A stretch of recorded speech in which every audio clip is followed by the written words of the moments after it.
চলো একটা Indo western get ready with me share করি। তার জন্য আমি চুজ করেছি এই ক্রিম কালারের হাকোবা প্রিন্টেড টপটা।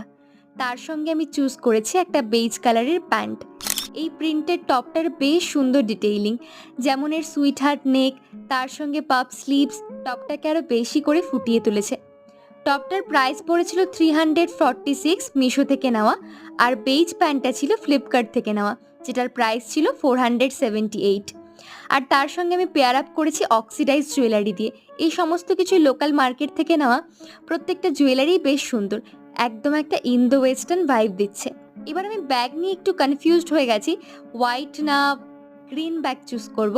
তো আমি হোয়াইট ব্যাগটা প্রথমে নিয়ে দেখলাম যে কেমন লাগছে ফুল লুকটা, তারপরে আমি গ্রিন ব্যাগটা নিয়েও দেখলাম যে গ্রিন ব্যাগটা একদম একটা অন্যরকমই লুক আসছে, পুরো আইসটা গ্রিন ব্যাগে যাচ্ছে, সঙ্গে হোয়াইট ফুটওয়্যার চুজ করেছি।